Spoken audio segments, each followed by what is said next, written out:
Boa noite, pessoal.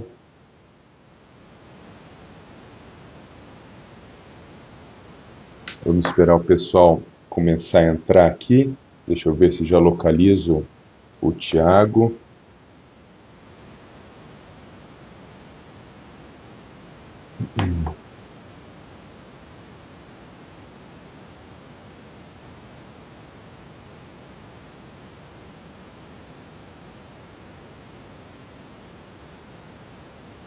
Boa noite.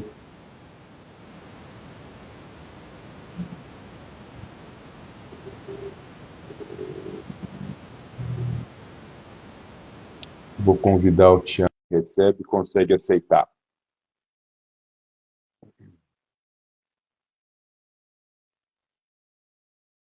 Boa noite, Temílio.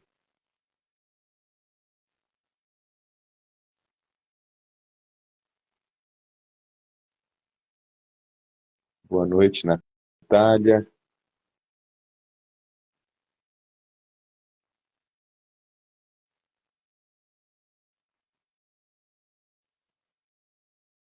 Encaminhei o convite de novo para você, Thiago.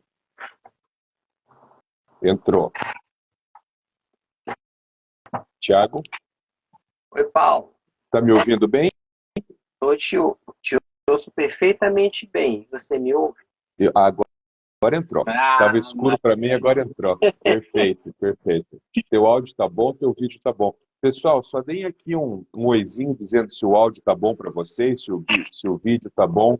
A cara não vai ficar melhor, a cara é feia mesmo, não tem como melhorar. Não tem, não tem. Beleza, muito bom. Pessoal, eu vou pedir para vocês que já estão aqui, oi Emília, oi Cássia, oi Natália, eu vou pedir para vocês que já estão aqui, para que vocês compartilhem já essa nossa live, porque vai ser um momento ímpar. Eu não vou falar nada, eu só estou aqui com as perguntas que eu vou fazer para o professor Tiago. Nós vamos ter 1 hora de aula de graça aqui. Então eu peço para que vocês compartilhem essa live, porque é um assunto extremamente interessante e eu tenho certeza que vocês não vão ter uma oportunidade tão breve de ouvir uma autoridade falando sobre esse tema. Então, como é um assunto muito interessante, muito relevante, ajudem compartilhando. Tiago, quero começar te agradecendo, cara. Eu te conheci há pouco tempo pessoalmente num evento que a gente teve junto, né? E foi desse ano aqui, com certeza, foi uma das grandes pessoas que eu conheci. Eu tive a oportunidade de assistir uma aula sua, me encantei com você, com a quantidade de conteúdo que você nos transferiu naquela aula. Então, já começo te agradecendo por ter disponibilizado essa 1 hora para estar aqui com a gente. Pessoal, o Thiago, ele é psicólogo, ele é mestre em análise do comportamento aplicada, ele é doutorando em análise do comportamento aplicada pelo NEC e ele é professor da Universidade Estadual de Feira de Santana. Tiago vem estudando há bastante tempo estereotipias, movimentos repetitivos, tal, e nós vamos usar essa 1 hora sem perder mais tempo aqui para. Eu tenho 20 perguntas aqui, nós vamos tentar vencer as 20. Se por acaso não der tempo, o Tiago vai ver se ele consegue disponibilizar num outro momento para nós. Mas as perguntas aqui, as 20 não deu para escolher, porque as 20 são ótimas. Tiago, seja bem-vindo, viu, cara? Olha, Paulo, tenho que te agradecer pela hospitalidade, pelo carinho. Eu estou aprendendo a fazer Instagram, né? Estou encontrando pessoas maravilhosas nessa jornada. É minha primeira live e assim as pessoas que podem começar assim em tão grande estilo, né? Já começar falando com o Dr. Paulo. Muito obrigado pela oportunidade, viu? Pelo teu carisma, pelo teu carinho, muito muito bacana mesmo. É, Nós, nós é que Diga. agradecemos pelo teu tempo, cara. Eu sempre digo que tem poucas coisas que são mais caras que dinheiro, mas com certeza o tempo é mais caro que dinheiro. Então eu sei que você estava trabalhando até agora, você me falou que você estava fazendo uma supervisão até agora, saiu da supervisão para trabalhar mais 1 hora. Então, Tiago, eu vou começar a fazer aqui, cara, eu vou fazendo as perguntas, eu não vou falar, eu vou, na verdade, te entrevistar, porque eu também quero aprender, tá? Vamos começar o básico do básico do básico, ó.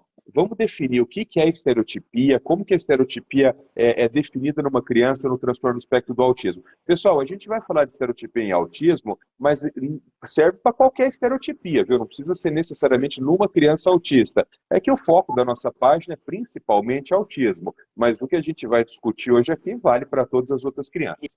Tiago, o que E, que é estereotipia em crianças com transtorno do espectro do autismo? ó, estereotipia é um comportamento repetitivo e ele é um interesse restrito e repetitivo. Ele acontece e ela é quase que completamente mantida por uma coisa que a gente chama de reforçamento automático.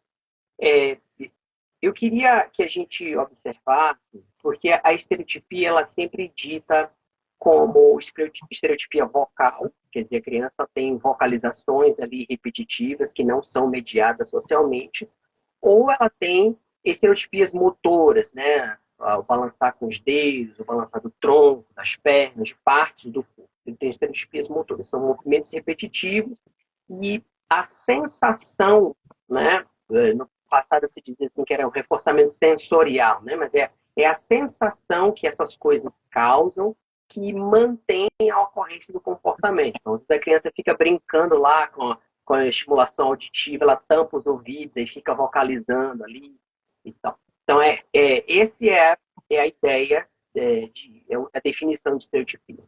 Mas eu, eu, eu gosto de dizer o seguinte, que estereotipia, ela localiza a discussão num certo ponto, mas eu gosto de expandir essa discussão para comportamento repetitivo. Por quê? Por causa da causação. A estereotipia ela é mantida por reforçamento automático e existem muitos comportamentos que são mantidos por reforçamento automático. Eles são padrões repetitivos, restritos, não são mediados socialmente e a gente não vai definir eles como estereotipia. Vou te dar um exemplo. Arranjar e reordenar. Comportamentos ritualísticos da criança. São mantidos por reforçamento automático, eles não são mediados socialmente, não é uma consequência sensorial, mas é a completude da tarefa, muitas vezes, que mantém aquele comportamento ocorrendo. Então, a gente fala sobre estereotipia, mas eu gosto de lançar à luz que tem uma categoria bem maior que envolve estereotipias aí, que são os comportamentos repetitivos. Tiago, acho que podia explicar para o pessoal também, cara, quando você fala do comportamento mantido por reforço automático, o que que pode manter um comportamento, né? Assim, para o pessoal entender lá, reforço automático, ganhar alguma coisa, atenção, ou seja, quando que a gente vai usar esse termo, comportamento mantido por reforço automático? Mas o reforçamento automático, ele faz parte de um princípio natural. Isso não é uma teoria, não é um construto psicológico, não é isso. É a seleção por consequências. Ela acontece ao longo, né, dos organismos vivos e a gente vê que algumas consequências tornam o comportamento mais provável e outras consequências tornam o comportamento menos provável. É, tem essas consequências que tornam o comportamento menos provável são chamadas de punição, mas elas não se referem à punição do senso comum. São consequências que acontecem e elas reduzem a probabilidade de ocorrência do comportamento. E aí você tem as consequências que aumentam a probabilidade de ocorrência do comportamento. Então, se um aluno participa da aula e o professor acolhe esse aluno e, né, olha, obrigado pela tua pergunta e tal, a probabilidade desse aluno participar dessa aula em uma situação semelhante no futuro é maior. Esse reforçamento, né, isso é uma consequência que torna o comportamento mais provável e a gente diz, olha, aconteceu uma contingência, né, uma relação de reforçamento, o comportamento se tornou mais forte. Essa consequência, ela foi mediada por uma outra pessoa. Então, ela é uma consequência que é socialmente mediada. Alguém manteve, né? E é muito mais do que alguém chegar nas costas desse aluno, dar um tapinha no ombro e dizer parabéns por você ter participado na aula. não é isso. Por exemplo, o reforçamento que está acontecendo aqui nessa conversa, eu falo contigo, você fala comigo, e isso mantém o nosso comportamento verbal, é mútuo o reforçamento, né? E ele é mediado socialmente, né? São duas pessoas. O que acontece com a estereotipia é diferente. Não é mediado socialmente. A criança ela se engaja em atividades, em comportamentos motores e vocais repetitivos, restritos, e o que acontece no corpo dela. Veja, não tem nenhum outro organismo envolvido. É o que acontece no corpo dela que mantém essa criança se comportando. Então, quando ela começa a se engajar em estimulação visual, não tem uma outra pessoa mediando aqui. E frequentemente ela mesma produz isso, né? A gente não tem acesso a essas consequências, elas acontecem no corpo do participante. E aí é que fica difícil de começar, as dificuldades começam. Duas perguntas que passaram aqui já, porque eu vou fazer um pouco daqui e um pouco da galera também, Thiago. Primeira, masturbação pode ser considerada uma estereotipia? Roer unhas pode ser considerado uma estereotipia? Se você trabalhar com uma noção ampliada de comportamento repetitivo, sim, masturbação é comportamento repetitivo mantido por reforçamento automático. Não tem mediação. E roer unhas, sim. Né? Inclusive, tem vários estudos no Journal of Live Health, finger picking, né? De criança que vai, que rói a unha, que fica beliscando as coisinhas do dedo. E também é mantido pelas consequências que acontecem no corpo do participante. Perfeito. A outra pergunta diz assim, Thiago, quais são os tipos mais comuns de comportamentos repetitivos observados em pessoas autistas? Olha, a gente tem um estudo sobre categorias. Né? Assim, eu posso te dizer, claramente você tem estereotipias motoras e vocais, são grandes categorias aí. Alguns comportamentos repetitivos são os comportamentos, o contato sexual inapropriado que acontece com indivíduos que têm um nível maior de suporte e quando chega a adolescência. E aí você tem essa coisa que é mantido também com reforçamento automático, que é também comum. Mas eu não tenho assim, um estudo etiológico para te dizer, assim, uma curadoria dentre todas as crianças. Né? A gente não tem isso. A população de indivíduos autistas ela é uma população grande. Né? É diferente, por exemplo, quando você vai na saúde, né? Você tem lá uma fila de transplante. Você sabe quem são as pessoas, né? Você tem as pessoas que estão na fila de transplante. Você não tem uma curadoria assim das pessoas, que tipo de problema de comportamento elas apresentam. Então, a gente tem uma discussão na literatura sobre aquilo que é mais que demanda mais tratamento, né? Que é mais premente assim de tratar, é mais urgente. Mas a gente não sabe dizer assim, o que é mais frequente. Tem um tipo de comportamento, Thiago, que eu observo muito nas minhas crianças, que quando as pessoas pensam em estereotipia motora, normalmente elas pensam numa estereotipia motora estática, né? Então, chacoalhar a mão, contagem de dinheiro, esse flapping de dedos, coisa e tal. Mas tem um comportamento que é um comportamento estereotipado dinâmico, que é aquela mãe que fala assim, quando ele fica muito excitado, quando ele está muito feliz, ele começa a andar de um lado para o outro. E isso é uma estereotipia, que é uma estereotipia dinâmica, que muitas vezes ela é confundida com hiperatividade. Eu tenho um paciente, inclusive a mãe desse meu paciente, a Natália, eu já vi que ela está assistindo aqui, o filho dela, o Joaquim, ele tem essa estereotipia dinâmica. Ele tem há muitos anos, desde pequenininho, ele tem hiperfoco em livro, em leitura, em letras, coisa e tal. Então, quando ele ganha um livro, muitas vezes ele nem abre o livro. O livro fica num pacote em cima de uma mesa e ele fica circulando, andando para cá e para lá e faz um flap e vai e volta e vai e volta. E algumas vezes isso é encarado como uma agitação psicomotora. Eu já vi crianças sendo tratadas como comportamento hiperativo e hipercinético, e na verdade não é isso, né? Na verdade é uma estereotipia que ela não foi adequadamente identificada ali, né? Isso. Nos artigos, isso aparece como wondering. Eu tenho essa obsessão de ficar falando as categorias, né? Porque se você vai trabalhar com aba, é, toda essa literatura está em inglês. Então, quando você procura na literatura, tem lá, já é bem marcado assim, esses problemas que tem. Então, por exemplo, crianças que apresentam isso, elas ficam andando, elas andam, e aí você quer estabelecer uma atividade, uma sessão, e ela anda, e ela fica andando.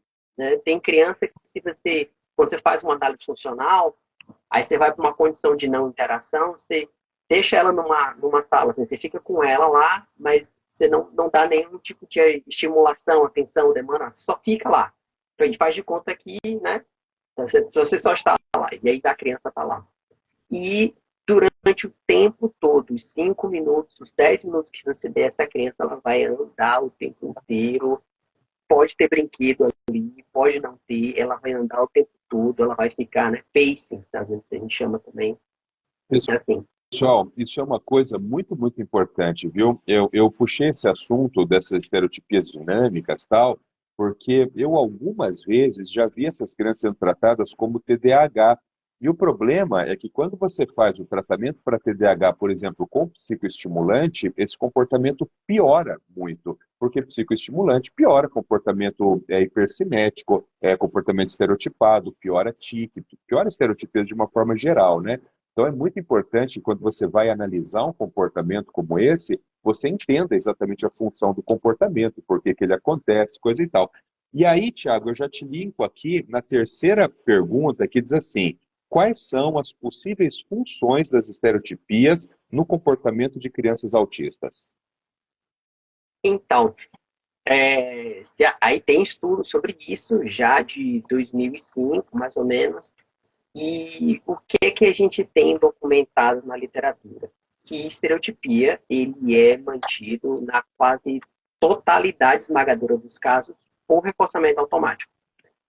Você tem uma pequena parcela de indivíduos com estereotipia que a atenção pode ter um efeito sobre isso, mas é uma parcela muito ínfima dos casos. A participação é muito pequena. Via de regra, é reforçamento automático. São as consequências que acontecem no corpo do participante. Tiago, e pode acontecer da estereotipia começar sendo mantida por reforçamento automático e esse sistema de reforçamento migrar para uma outra coisa, não pode? Por exemplo, porque eu já vi isso acontecer. A criança faz a estereotipia e a mãe tem vergonha. E ela quer que pare de fazer. E ela fala assim: eu vou dar uma tela. E aí, então, aquilo que no começo era mantido por uma sensação pode migrar para um outro tipo de reforçamento, não? Pode, pode, sim. Mas aí você já tem categorias de comportamento uma sobre a outra. Porque você tem problemas de comportamento que são mantidos por acesso a item. E esses comportamentos problema, eles vão ter função comunicativa. Então, por exemplo, a criança ela está ali, né? Ela tem uma atividade repetitiva. E se ela é sensível à atenção, né, de outros ali, e ela começa a utilizar esse problema de comportamento, e isso tem acesso a item, você tem aquela topografia repetitiva, mas aí ela começa, né, já a ser um problema de comportamento mantido por reforçamento a item. Mas é a Isso é mesma uma coisa. forma de comportamento. A topografia vai ser a mesma, mas isso eu acho que é muito importante, porque talvez depois, na questão, quando a gente for mais para frente falar da intervenção, isso vai ser relevante, né? Quer dizer assim, de você entender exatamente o que é que está sustentando a ocorrência daquele comportamento, né? Porque o tratamento, por exemplo, quando você vai falar de cirurgia e mantido por reforçamento automático, você vai lidar com a avaliação de competidores, produção de esquemas alternativos, você vai trabalhar com outras coisas. Né? É uma análise de economia das consequências mesmo ali. Quando você tem esse problema de comportamento mantido com reforçamento a item, aí já muda. Uma resposta de comunicação funcional que você tem que estabelecer, entende? Você vai apresentar um reforçamento não contingente, você vai fazer treino de habilidades, de brincadeira. Então, já vai com já é uma outra estratégia de tratamento. Perfeito. Pessoal, para quem perguntou aqui qual que é a diferença de estereotipia e tique, estereotipia e tique não tem absolutamente nada a ver uma coisa com a outra, né? O tique motor, que algumas vezes pode simular até uma estereotipia motora, mas é totalmente diferente. O tique, ele é um distúrbio do movimento, ele está relacionado a uma alteração cerebral de núcleos da base e a uma alteração de receptores de vaterpatine, que são receptores periféricos, né? Então, eu posso depois até fazer uma live especificamente falando só sobre tique motor, aliás, porque eu tenho síndrome de Tourette, então se tem uma coisa que eu entendo muito é de tique. Mas não, eu vou depois fazer uma live específica sobre isso para a gente não contaminar esse tema aqui. Mas não tem nada a ver, são coisas totalmente diferentes. Inclusive a intervenção é totalmente diferente. A intervenção para tique, ela não tem nada a ver com essa intervenção que a gente vai falar aqui. É uma, A quarta, é uma causação diferente, né? total. A quarta pergunta, Tiago, diz assim: como diferenciar comportamentos repetitivos funcionais de comportamentos problemáticos, de comportamentos problema? Olha, isso remete bem à validade social do que a gente está trabalhando.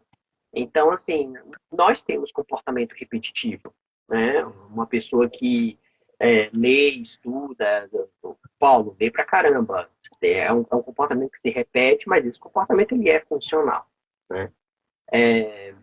E, assim, alguns comportamentos, eles são repetitivos, eles podem não ser mediados socialmente, mas eles não vão representar um grande problema para esse participante, né?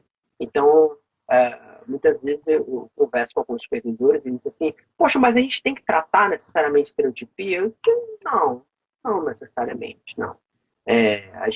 A gente se preocupa porque na hora que o indivíduo ele se engaja bastante em comportamentos que são reforçados sem mediação social, pensa nisso. É como se você não o participante ele enche o repertório com aqueles comportamentos não mediados socialmente e você acaba tendo pouco espaço para outros comportamentos que seriam úteis e que poderiam ser mediados socialmente. Não sei se eu respondi essa pergunta. Total, total. E aí esses comportamentos, eles aqui são comportamentos sem uma função social, eles acabam diminuindo a ocorrência de comportamentos que são socialmente muito mais relevantes para aquele indivíduo, né? E isso acaba competindo com as respostas. Então, quando é que é a hora de começar a tratar isso? Quando é que isso começa a tornar um problema? Se a criança, por exemplo, ela cantarola, né? Se ela cantarola, tudo bem, mas se não é um problema. Ela gosta muito de cantar, ela tem hiperfoco em Pokémon, tá? Tudo bem, tranquilo. Mas o problema é quando isso não dá espaço para outras coisas que o indivíduo ele possa, que ele precise, né? E que ele precisa, começa a interferir com as atividades acadêmicas dele, com as atividades socializantes. Na hora que esse indivíduo ele está deixando de interagir com os colegas da escola, que ele está deixando de fazer amizades, ou de aproveitar outras coisas que a própria educação pode dar, porque ele está perseverando naquele tópico ali, eu acho que agora é hora da gente começar um programa, não que ele não faça mais aquilo, mas que abra-se uma janela social no repertório desse indivíduo. Tiago, acabou de entrar aqui para nos assistir a Dani, a doutora Daniela Canovas, que é uma colega sua, analista do comportamento, uma BCBAD, ela é professora da nossa pós-graduação, um monstro de conhecimento. Me sinto honrado quando ela vem assistir as nossas lives. Tem uma outra pergunta que passou aqui correndinho, Tiago, que diz assim, ó, estereotipias duram a vida toda ou podem desaparecer sozinhas? Eu vou anotando aqui que o povo vai perguntando aqui. Em primeiro lugar, oi Dani, maravilha. Deixa eu... Olha, então, aí depende muito da sensibilidade do organismo. São respostas rapidamente respondendo, sim, pode mudar. Mas aí a questão que fica não é um comportamento repetitivo, estereotipado, persistente, não mediado socialmente, mas o que mantém são as consequências corporais. E na medida em que você consegue produzir consequências diferentes no corpo, esse comportamento repetitivo, estereotipado, ele pode se tornar mais forte ou mais fraco, né? Então, ele tem uma certa... Existe uma plasticidade nisso, né? Perfeito. Pessoal, alguém perguntou aqui se gaguejar pode ser uma estereotipia. Se for gagueira, não. Claro que existe estereotipia vocal, mas se for gagueira, né, gagueira propriamente dita, aí não, aí é um distúrbio próprio da fala, né? Também podemos fazer depois um vídeo explicando só a questão da gagueira. Mas se realmente o problema for tartamudez, né, que é a gagueira, que pode ser do desenvolvimento ou uma patologia propriamente dita, aí não, aí é uma outra condição que não tem a ver com estereotipia. Esse exemplo que você deu, Thiago, que você já começou falando, né? Quando nós vamos discutir mais isso, quando que nós vamos realmente intervir na estereotipia, para crianças, esse exemplo que o Thiago deu, pessoal, é o que mais faz o médico a usar medicamento para estereotipia, que é uma coisa muito incomum, viu? A imensa maioria das estereotipias em crianças, elas não vão ser medicadas, né? Até porque os medicamentos que são utilizados são medicamentos da classe dos antipsicóticos, que são medicamentos que têm efeitos colaterais. E eu costumo dizer, às vezes o molho fica mais caro que o peixe, né? Quer dizer, às vezes para você tratar a estereotipia, você traz tanto efeito colateral, que você acaba sendo iatrogênico, fazendo mais mal do que bem. Mas esse exemplo que o Tiago deu, ele é muito relevante. Então, eu dou sempre um exemplo assim, em aula. Você imagina uma criança que, quando ela fica extremamente excitada, eufórica, ela começa a fazer um flapping com as mãozinhas, ela começa a pular e começa a esfregar as mãos, coisa e tal. Aí você leva essa criança, por exemplo, numa festinha de aniversário que ela adora, das crianças da sala dela, da escola. E quando ela chega lá, em vez dela engajar num comportamento social e começar a interagir, brincar com as crianças, ela fica pulando e chacoalhando a mão durante a maior parte do tempo. É um tipo de comportamento competitivo, ou seja, ou você está pulando e chacoalhando a mão, estereotipando, ou você está engajando socialmente numa brincadeira. Então, quando a estereotipia ela é tão frequente que ela chega a dificultar muito ou até impossibilitar que a criança tenha interações sociais de melhor qualidade, é uma das indicações de tratamento medicamentoso. E já adiantando para vocês, quando a gente vai utilizar medicação para tratar a estereotipia, isso nunca vai ser um tratamento isolado. Isso obrigatoriamente vem junto com uma intervenção, na nossa perspectiva, baseada na análise do comportamento. Por quê? Porque, como eu sempre digo também, remédio não ensina nada a ninguém. O remédio é um cosmético para dar uma segurada. Mas a intervenção, de fato, ela é uma intervenção comportamental. É, eu Vai lá, estava Thiago, manda ver. vendo, não, eu estava vendo aí no chat, tem duas coisas. A primeira que eu queria dizer é o seguinte, tem algumas estereotipias que elas estão disfarçadas no repertório da criança. Então, chega pais que falam assim, meu filho adora futebol. Diz, poxa, que bacana, tal. Vamos brincar. E você pega lá no consultório, você bota uma bola e lá vai ele. E você vê que a atividade é basicamente correr, pular e chutar. Mas não tem uma direção, não entra no jogo, não tem um drible, não tem um passe. É a vigorosidade ali da atividade física, né? Que ela fica pulando, e vai, chuta e corre e tal, mas não entra na lógica de um jogo. Então tem muita criança que a família traz assim, não, meu filho é louco pro futebol, e ele está estereotipando, ele não está de fato engajado no jogo, né? E uma outra pergunta que eu vi um comentáriozinho subindo aí, e aí eu falei disso, é que tem muita resposta que hoje é autolesiva, mas ela começou com um comportamento repetitivo. Então, por exemplo, uma das coisas que acontece, né, que é colocar o dedo no olho. Então a criança, ela vai lá, ela começa a tocar aquilo e dá aquelas bolinhas assim, né, aquela sensaçãozinha e tal, e aí ela começa a fazer isso repetitivamente. E esse contato com o olho e tal, repetidamente, vai causando problemas na visão. Tem criança que começa a experimentar perda visual de tanto que ela fica tocando no olho, infecção no olho. E aí deixa de ser um comportamento simplesmente repetitivo e passa a ser comportamento autolesivo. E aí o nível de gravidade vai Explode. exponencialmente, né? Explode, porque agora você tem uma criança que está se engajando em comportamento autolesivo, então aí o tratamento ele fica muito mais intenso, né?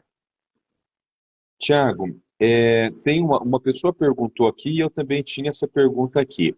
Numa criança que já tem estereotipias, o que pode levar a um aumento das estereotipias? Ah, já liga com a outra pergunta também. Existem alguns fatores ambientais que podem agravar ou reduzir as estereotipias? Olha, certamente se ela, o repertório, quanto mais o repertório dela fica cooptado por isso, mais difícil é você encaixar outras coisas ali.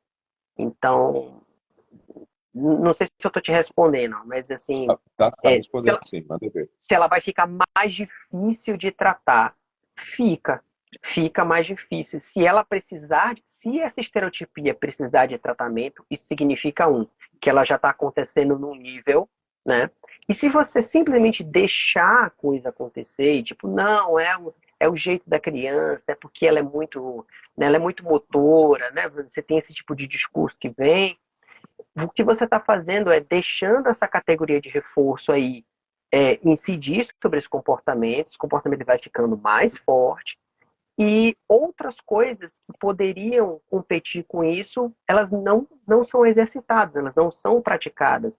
Então, ela vai ficando cada vez mais persistente naquilo. Né? Ela vai melhorando as maneiras que ela produz estereotipia, e aí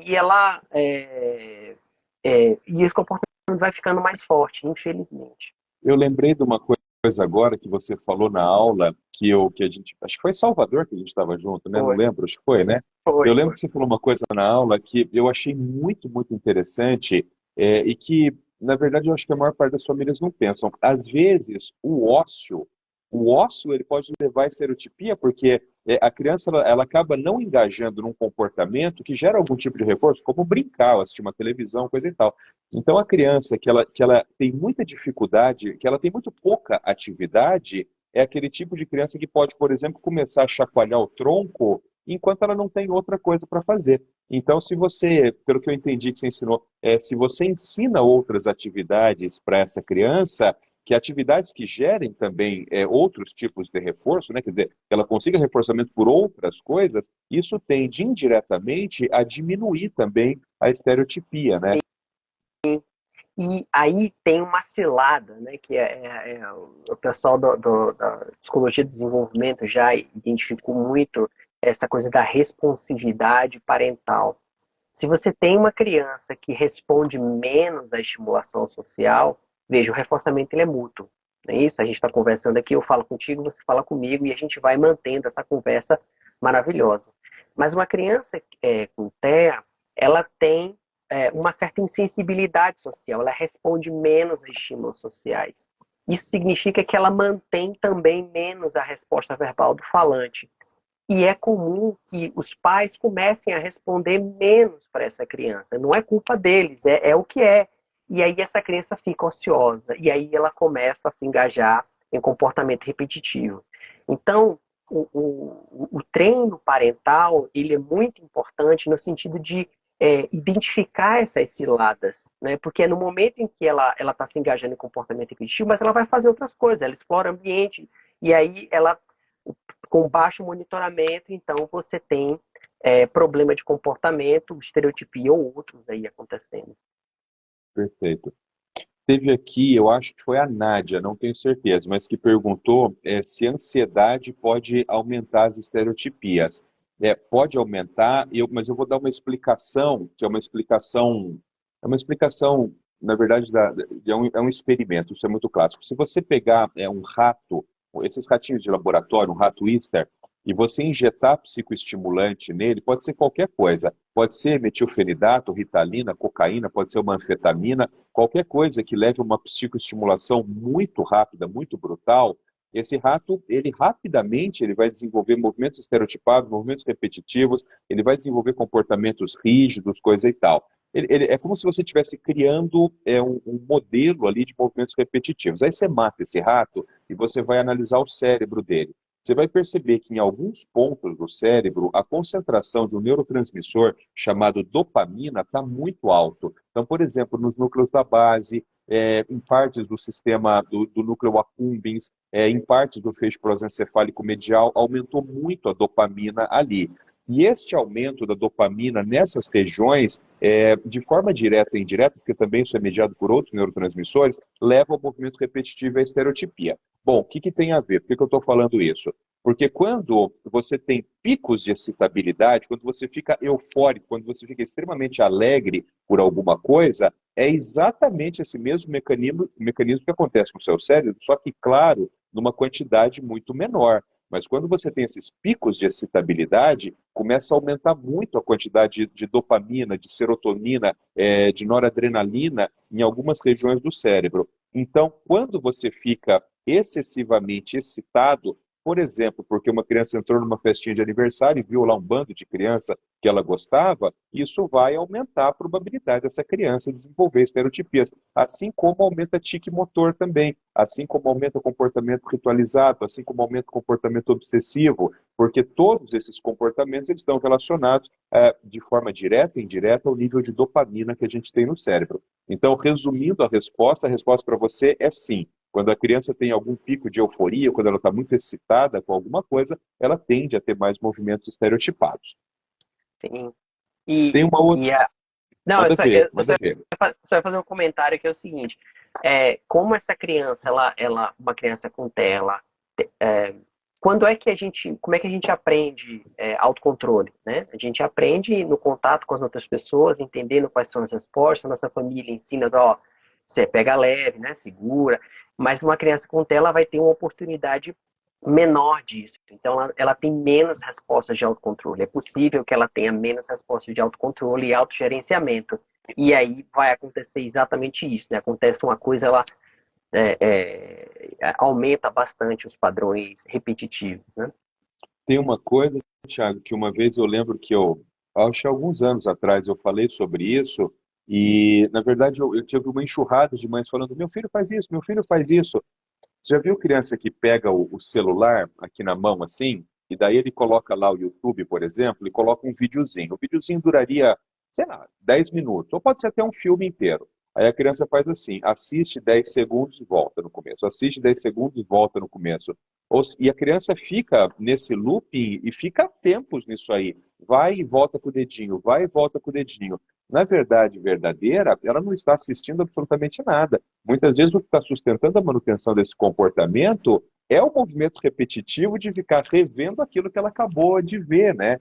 E E como isso é mantido por auto-reforço, é super, super super difícil comum. de você desfazer esses comportamentos, né? Tem, assim, é difícil, inclusive, identificar qual que é a probabilidade contextual ali que está mantendo. Porque às vezes é um framezinho de uma coisa que ela pega e aí ela é aquela mudança de frame que interessa a ela. Ela não está interessada no vídeo inteiro, ela só quer aquela movimentozinho que acontece. Ela vai, repete, aí ela acha super legal, pula, pula, pula, pula, pula, pula, volta, gira, e ela quer ficar naquilo ali.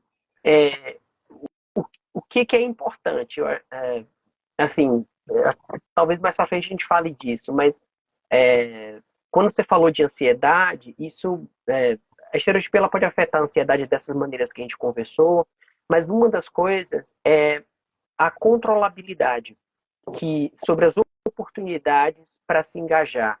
Você pode tratar o comportamento repetitivo oferecendo, inclusive, oportunidades para que a criança se engaje nisso sem que ninguém, né, é, sem que ninguém perturbe ela. Dá, Se for uma estereotipia segura, dá um exemplo para mim. por exemplo, durante meu doutorado, eu tinha uma criança que ela tinha um comportamento repetitivo, que ela girava coisas. Ela girava, girava, girava, e era tudo.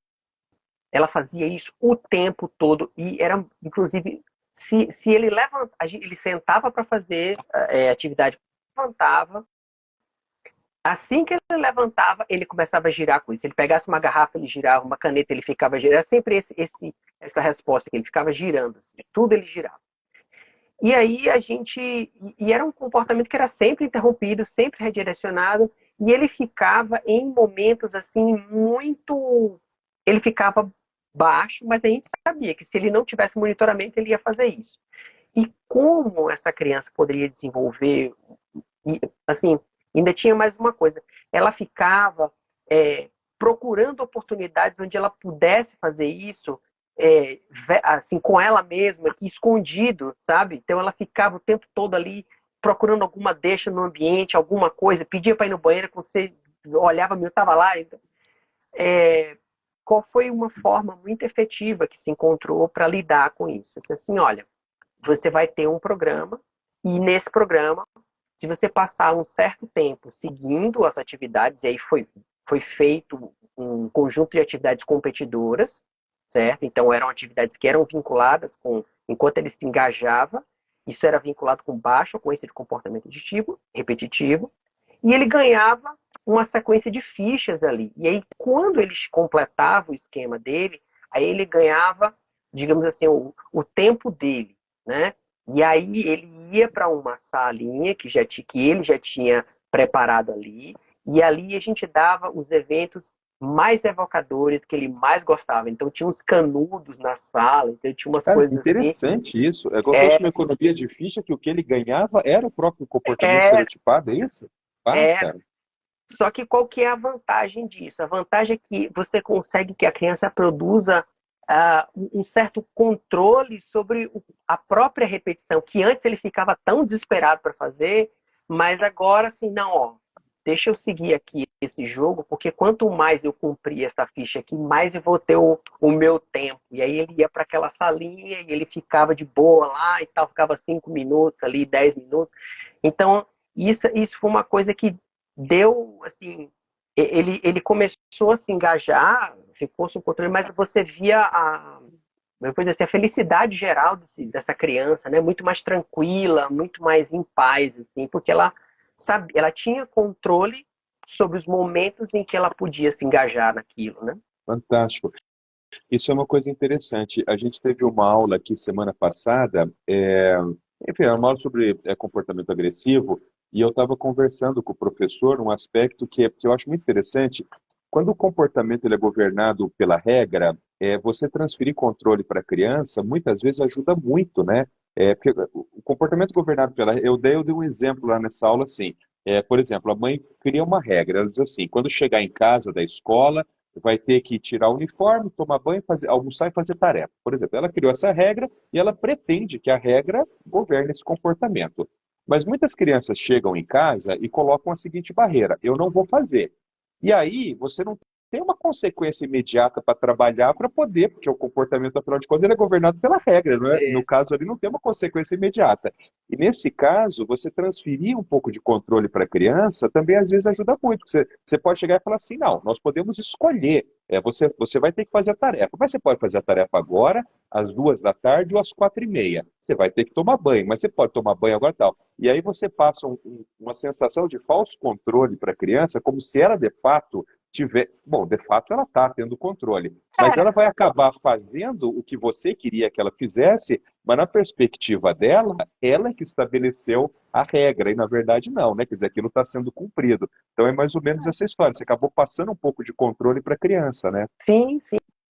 E às vezes só o fato de você dar a chance dela ordenar a agenda dela de coisa, ela tem que fazer isso, isso, isso, isso. Mas qual é a ordem que você quer fazer? De que jeito? Qual o esquema? Você quer fazer tudo de uma vez? Você quer fazer 10 minutos, descansa um pouquinho, mais 10 minutos, descansa um pouquinho? Só o fato de você propiciar isso, você já tem um ganho muito grande de produtividade mesmo. Ela trabalha Tiago, muito mais. mais uma aqui, ó. Essa é boa. Como avaliar a função da estereotipia sob a perspectiva da análise do comportamento? Aí, então, eu acho que uma questão mais técnica mesmo, né? Como exatamente entender a função daquele comportamento? Ó, sobre a perspectiva da análise de comportamento, assim, é, você tem textos falando de evidências experimentais que você verifica que a estereotipia ela é mantida por reforçamento automático. Uma delas é quando você chega na condição de análise funcional, a análise funcional, assim, só para Isso, explicar geral, era assim, são exatamente isso que eu queria que você falasse, cara, porque como ele é uma coisa intrapele ali, né, quer dizer assim, tem alguma forma, porque a gente fala, é mantido por reforço automático, tá, mas como? Como que sabe? Como que checa?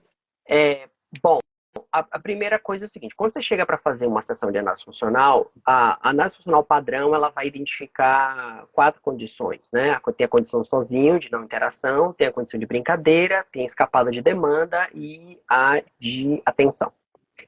O que acontece? Quando o comportamento ele é mantido por reforçamento automático, existem 2 resultados numa sessão de análise funcional. O primeiro resultado é o seguinte: o comportamento repetitivo ele acontece na condição sozinho, e aí você tem alta frequência na condição sozinho e ele é baixo em todas as outras condições. Então, esse é uma evidência experimental.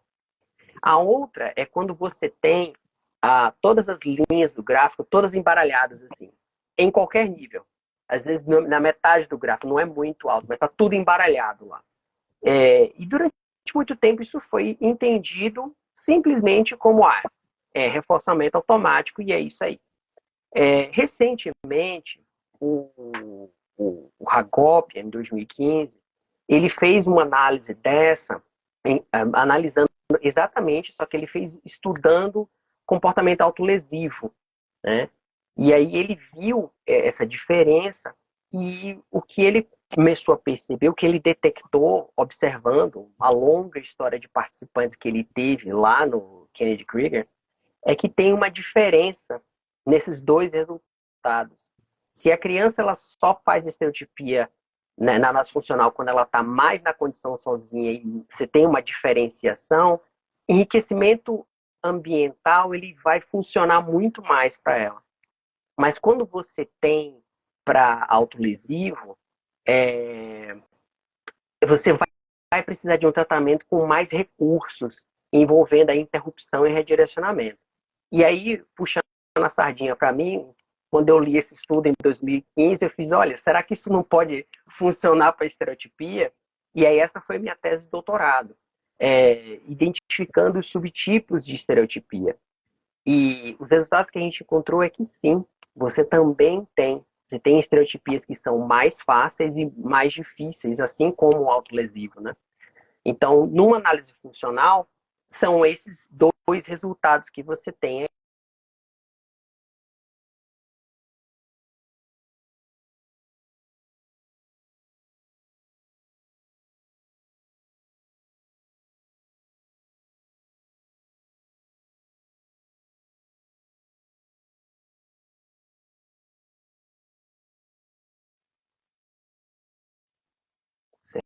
Tiago Será que eu travou? Acho que Aí, você voltou, Tiago. Acho que eu voltou. voltei, tem uma Voltou, travadinha, não foi? mas voltou. Pronto. Tiago, Mas vocês mas me aí ouviram? então, no caso da. Total, no caso da estereotipia, quando ela acontece na condição sozinho, é quando ela muito provavelmente é mantida por reforço automático e também vai ser a forma mais difícil de tratar. Bom, se ela acontece na condição, assim, todas 2 vão acontecer na condição sozinho. Só que um tipo, ele acontece só quando a criança está desengajada. A outra, ela vai acontecer na condição sozinho e em todas as outras. Tipo, a despeito de Perfeito, qualquer tipo de estimulação, ela vai acontecer também. Entendeu? Então, perfeito. é uma maneira de você avaliar é, a sensibilidade desse comportamento, a sensibilidade a eventos ambientais externos. Né? Perfeito. Tem uma aqui, essa 10 aqui, que eu acho que é a que o povo mais vai querer ouvir. Quando é necessário intervir para reduzir comportamentos repetitivos? Ou seja, assim, quando aquele comportamento ele pode ser tolerado e, enfim, e quando não? Quando ele vai ter que estar dentro de um programa de intervenção ou quando a gente vai pensar em uso de fármacos, quais são as condições que isso acontece? Olha, isso precisa ser discutido com vários atores na cena, né? Você precisa, assim, da própria criança, se ela tiver condições de participar dessa discussão. Muitas vezes ela pode participar e ela deve ser ouvida nisso, sim. Mas você tem pais, professores, você tem equipe médica, multiprofissional. Por quê? Porque essa é uma linha que ela tem muito a ver com a validade social do tratamento. Então, assim, quando é que um determinado comportamento se torna um problema? Então, eu acho que é essa coisa, assim. Tiago, deve-se tratar estereotipia? Não se deve. A pergunta é, esse comportamento, ele está sendo identificado como um problema para a criança? Né? Ela está está perdendo oportunidades, ela está perdendo oportunidades educacionais, sociais, é, ela está perdendo a possibilidade de interação lúdica com isso. Se ela está perdendo oportunidades, você deveria considerar um tratamento, mas não para tirar a estereotipia, tá? Estereotipia é uma coisa que todo mundo tem, indivíduos neurotípicos, indivíduos com desenvolvimento atípico, todo mundo tem. Você vê, inclusive, em outros animais da natureza. Então, sendo um comportamento natural da espécie, o que acontece é que alguns indivíduos eles vão se engajar nisso de tal modo que não sobra espaço para outras coisas. Então, todo foco de tratamento é isso, é ampliar as possibilidades do indivíduo, que porventura ele está perdendo porque ele está se engajando em uma forma específica de comportamento. E aí, eu vou te dizer o seguinte, Paulo, essa lógica ela é transladada para qualquer tipo de comportamento, tá? Então, se o indivíduo ele faz, por exemplo, o uso abusivo de álcool, tá? Quando é que isso se torna um problema?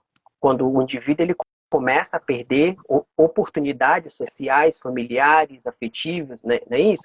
Se o indivíduo ele faz uso abusivo de comida, né? Ele tem problemas de controle alimentar. Quando é que se torna um problema? Então, isso não é... Tenho tudo isso você não... aí, eu tenho tudo, cara. Mas é Tenho isso. tudo isso aí. Álcool, Isso não é... comida, eu tenho todos esses problemas, eu tenho, cara.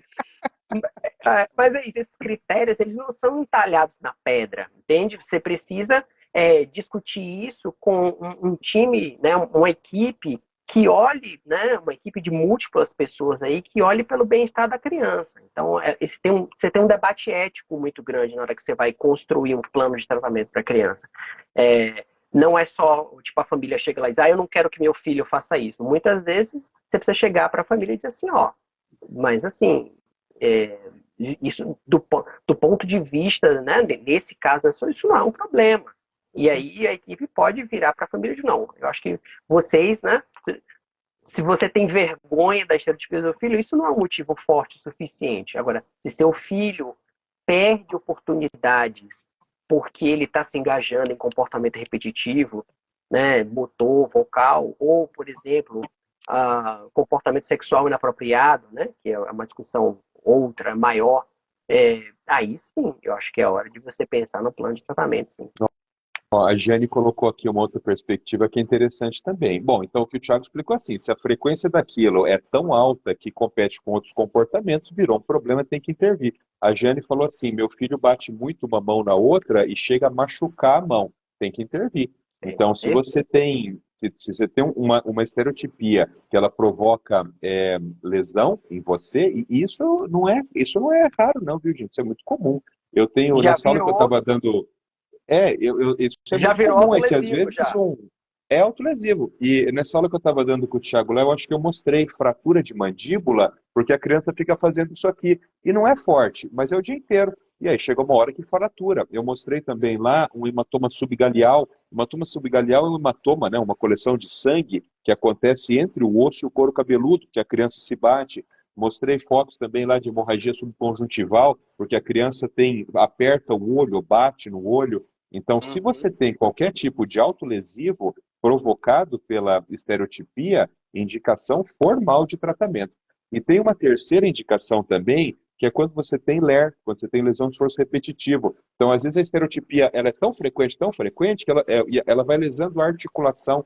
Então, Sim. basicamente, eu penso no tratamento nisso. Quando ela é extremamente frequente e compete com comportamentos socialmente mais relevantes, quando provoca autolesão, ou quando provoca lesão de esforço repetitivo. E aí, Tiago, vem a cereja do bolo, né?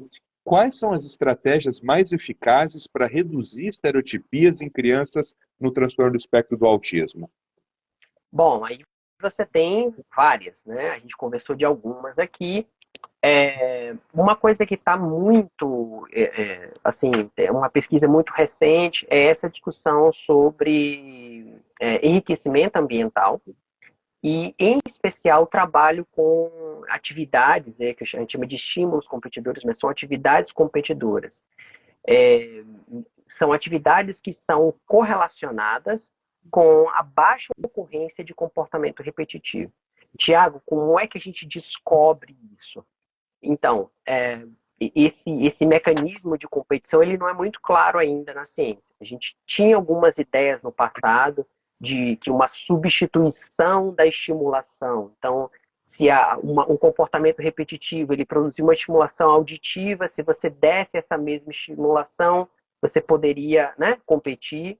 Ou se você tivesse uma estimulação visual, tátil, né? Tem uns estudos que falam que a criança ela ficava mordendo a mão, aí a equipe de tratamento colocou tipo um massageador assim, no dorso da mão, aí reduziu bastante o comportamento